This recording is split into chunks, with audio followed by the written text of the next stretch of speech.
Hey folks, Dr. G here, and today I'm going to do a quick lesson on how to load data into VMD. So first let's open up VMD. So this is Visual Molecular Dynamics. It's a really nice software package for visualizing data that comes from molecular dynamics simulations. So there is our window here, and if I drag this PDB file, this is alidipep. So students who are in my Chem 105 class, you have all of these files as your project, as part of your Project 1 assignment. So if I drag this into here, say it loads. Now there's a molecule there. I've loaded the structure, and if I left click on it and drag around, it'll rotate. In fact, while I'm showing you that, if I type the letter T, and now I left click and drag, now it translates. So if I go back to R, it rotates. I type R, it'll rotate. Type T, it translates. And type S will scale it, larger or smaller. So the molecule's loaded. Next in the tutorial that I have the students in Chem 105 doing, the next thing you want to do is click here to highlight it.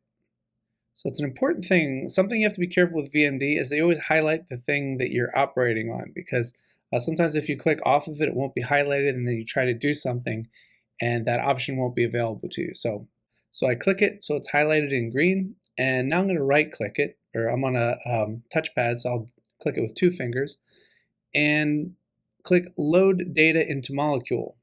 So now I want to load data into molecule. I click browse to find the file that I want. Now you have to navigate, so you have to know where your files are on your computer. So I know that mine is in my teaching folder, so if I go desktop, and then I go teaching, I go 25 to 26, fall, Chem 105, and this is Project 1 revamp because I'm redoing some things in Project 1. And now I'm going to select the file that I want to load. And by the way, so your file path will obviously be different. It depends on how you organize your files on your computer. So please don't just leave your files in your downloads. I know this is something that it seems almost generational, but please don't do this. It's a bad habit.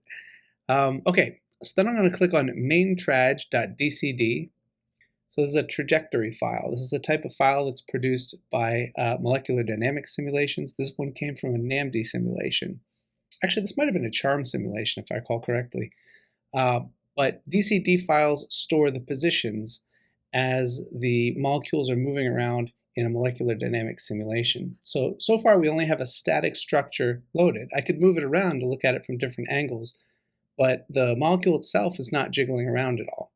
But once I load this DCD file by highlighting it and clicking OK, and I'm also going to click load all at once. So if you leave it on the default load in background and you click load, it's going to load one frame at a time, and you can watch it kind of jiggle around while it does that, and that's kind of cool to see. But this is 8,000 frames, so I'm just going to click load all at once, and then I'm going to click load. You notice it moved a little bit, but really it moved quite a bit. So if I go back over here to this VMD panel, right, there's these different panels. This is the molecule file browser panel. This is the VMD main panel. If I drag this slider back and forth, you see how the molecule, the trajectory is loaded now, right? So then, if I click the play button here, we see it's jiggling around. But you probably notice, like, this is kind of hard to see it, right? It's really skinny. This is the default rendering for molecules. This is the default because it takes very little memory on your computer to do this simple rendering, right? This is not a fancy rendering. But if I click on here and make sure that's highlighted in green again, and then I'm going to do a right click on that, I'm going to click on that, and then I'm going to click Graphics, Representations, and you see that the drawing method is lines. And sometimes lines is good. Like I said, this is really computationally inexpensive to render things as lines. But I'm going to click on that drop-down menu, and I'm going to select licorice. So if I do that, see, now it looks like candy kind of, right?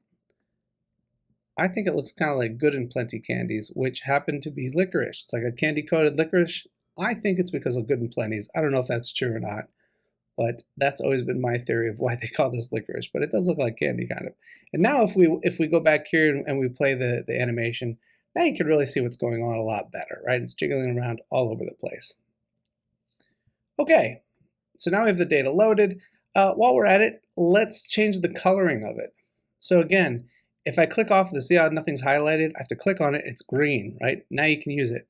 So actually I'll do it wrong first, right? So if I click on here, nothing's highlighted, and I choose coloring method, and I choose color ID, nothing happened, right? Because it's not highlighted. If I highlight it, I click coloring method, color ID, now it changes the color.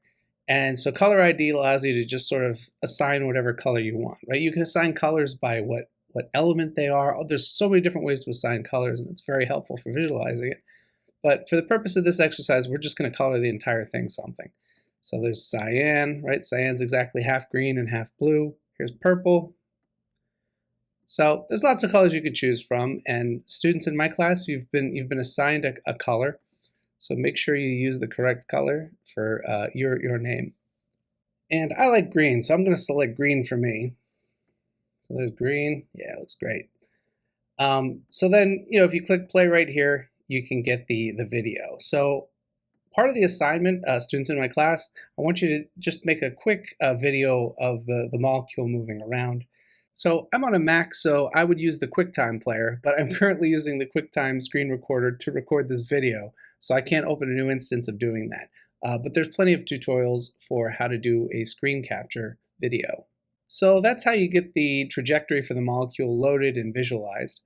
But now another step in the exercise that we're doing for Project 1 is you need to be able to get the data from this molecule into a plain text format so that we can easily read it into a Jupyter notebook and operate on that text using Python. Now there's specialized libraries that you actually can read DCD files and things like that into a Jupyter notebook, but we're not doing that yet. I like to have my students build up from simpler things first before we use libraries like that. So I want you to learn some text wrangling skills.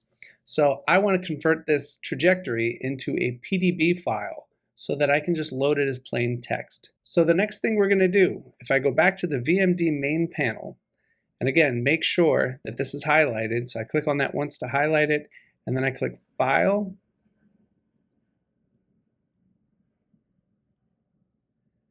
Save Coordinates, and then selected atoms. Well, I want all of the atoms, so I'm just going to select all here. File type, I want to output a PDB file.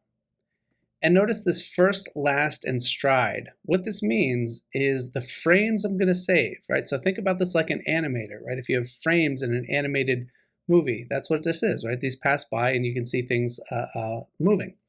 So this means start on the very first frame, and then the last frame I want to consider is frame 8000. Well, that's what we have, right? Our frame, we have 8001 frames, right? And the index for the first frame is 0, and the index for the last frame is 8000. So it's 8001 frames here. So that means treat the full range here, and I'm going to go in a stride. Now, I'd like you to set your stride equal to 8. So this is going to, instead of outputting a PDB file with 8000 different positions for all the atoms as it moves through time, now you're going to have 1001. So this is a much, this is a smaller data set, a little easier to manage. It'll run faster as you run your Jupyter notebook for your Python code to process this later. So I'm trying to make it a little easier on your computers, easier on you, so you don't have to wait as long for the different steps to run. So I'll set the stride equal to 8, and I will click Save. And that brings up this panel. And what we have here, this is a file path. And so this is showing the path to basically where these files I've loaded are, right? So like alanine dipeptide.pdb, alidipep, right? So if I just click here carefully to not delete any of it, so I click there once and then I use the right arrow key to move all the way to the end, and I see that project 1 is the directory where I'm in. And I'll just type a / now. This might be different on a Windows machine, I'm not sure. But do whatever's in here, right? If it has /, use /. If it has /, use back. Stay consistent. So I'm going to go / and I'm going to name this my trajectory.pdb. So that's what we're going to call this file, and I'm going to click OK. And so now if we look, now there's a file here called my trajectory.pdb. So as I mentioned, my trajectory.pdb, this is a plain text file, right? If I try to open this DCD file using a text editor, let's see what happens. Can I look at this in the text editor? Well, you tell me. Can you read that? I'll be impressed if you can. I'm betting you cannot read that, right? So you can't read it, right? This isn't plain text. But my trajectory.pdb, what if I open that now? Open with, and we go down to a text edit. And now look, we've got, this is our whole trajectory, or really every 8th frame, as a text file now. So you've got the different types of atoms and their XYZ position and some other information as well. Further, let's look at how VMD can interact with this file we just created. So I'm just going to go ahead and delete this. Delete molecule, gone. And now I'm just going to drag this file in. And look, it's loaded. It's in there. And notice it's loading all of them frame by frame. But importantly, right, this is also readable by VMD. And notice there is 1001 frames in it now. And I can do the same things that I did before, change the representation to licorice, whatever I want to do.